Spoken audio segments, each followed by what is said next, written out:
Bonjour à tous, on se retrouve aujourd'hui pour une vidéo dont l'objectif est de vous proposer des solutions par étapes pour réussir les tractions en pronation.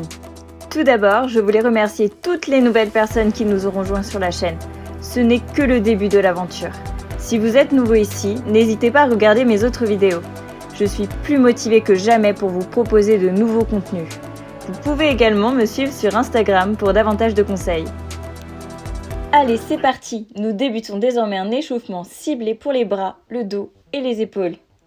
Il est indispensable pour préparer le corps à l'effort et limiter les risques de blessures.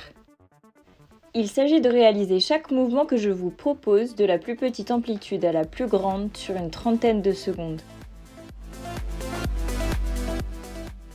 Si vous le souhaitez, vous pouvez reproduire ces mouvements en dynamique pour faire monter la fréquence cardiaque.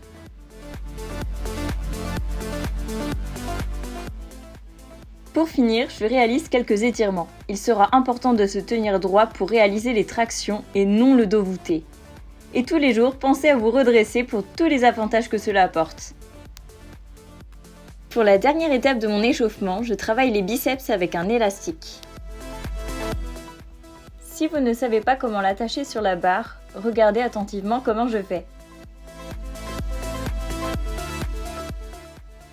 Je commence par un tirage qui va mobiliser à la fois les biceps et les muscles du dos. Je tends le bras vers la barre, puis je ramène le coude au corps en contractant le biceps et les muscles du dos.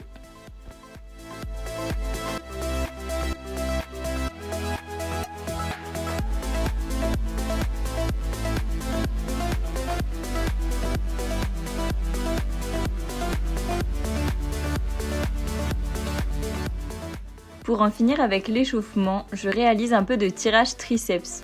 Le coude est fixe et je vais ramener mes mains vers mes cuisses.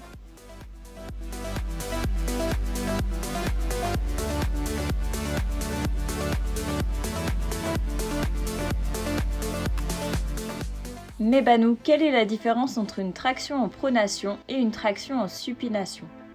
Juste avant de rentrer dans le fond de cette vidéo, je vous propose une rapide révision. La position des mains en pronation travaille particulièrement les muscles du dos, tandis que les tractions en supination ciblent les biceps. Pour la pronation, je prends, et pour la supination, je supplie. Ma première étape peut constituer une fin d'échauffement si vous avez déjà un niveau avancé. Il s'agit de réaliser des tractions inversées, le corps gainé, sur une barre basse.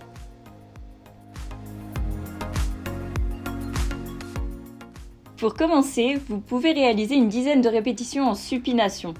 Plus votre corps est penché en arrière, les pieds éloignés, plus l'exercice est difficile.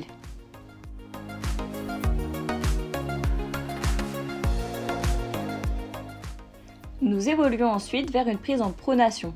Nous allons solliciter davantage les dorsaux.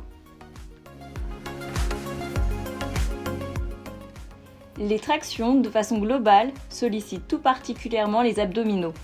Ici, on travaille le gainage avec un corps incliné. Les pieds, les hanches et les épaules sont alignés.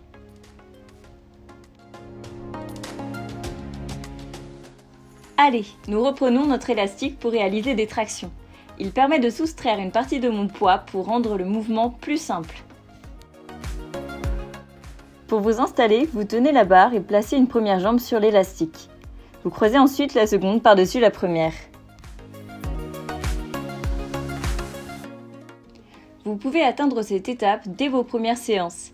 Au début, je vous conseille de prendre un élastique puissant et de commencer par des tractions en supination. Il existe des élastiques de différentes résistances qui accompagneront votre progression. Dans un premier temps, vous réussirez mieux de cette manière car cette prise sollicite davantage les biceps par rapport à leurs homologues, les dorsaux.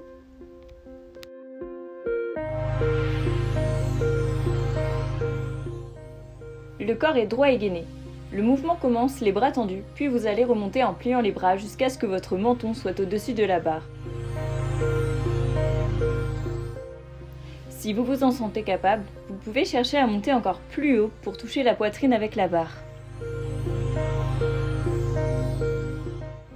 Ensuite, pour les tractions en pronation, vous devrez vous concentrer sur la contraction des dorsaux. Plus vos mains sont écartées, plus vous isolez le grand dorsal, ce qui rend cet exercice si difficile.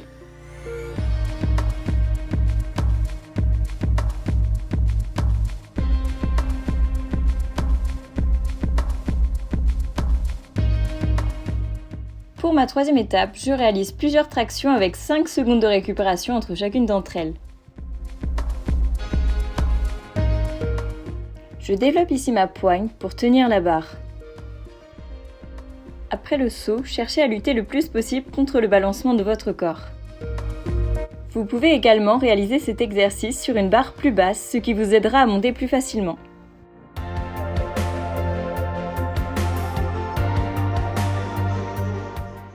Allez, on arrive désormais à ma dernière étape qui est de ralentir au maximum la phase descendante. Dans tous les cas, sur toutes les tractions que vous réaliserez, à aucun moment vous devrez relâcher complètement pendant la phase excentrique. Cette étape est celle qui vous guidera vers une véritable maîtrise des tractions. L'objectif n'est pas de réaliser un maximum de tractions, mais bien d'en faire quelques-unes en descendant de 2 à 3 fois plus lentement que lors de votre montée. On peut compter lors de la descente jusqu'à 3, 4, puis 5 secondes. Voilà, j'ai terminé de vous présenter mes étapes de progression. Voici maintenant quelques perspectives d'évolution. Pour ceux qui savent déjà réaliser les tractions en pronation proprement, voici quelques exercices qui vous permettront de progresser. Travaillez en endurance sur des intervalles de 30 secondes ou réalisez un maximum de tractions toutes les 2 minutes en utilisant le reste du temps pour récupérer. N'hésitez pas à développer votre force grâce aux machines et aux haltères dans votre salle de musculation. Vous pouvez aussi vous servir de lest ou rajouter des poids attachés à une ceinture. Je vous remercie d'avoir regardé ma vidéo. Si ce contenu t'a plu, n'oublie pas de liker et de t'abonner pour contribuer au développement de la chaîne. J'ai vraiment hâte de vous proposer de nouvelles vidéos. On se retrouve très vite.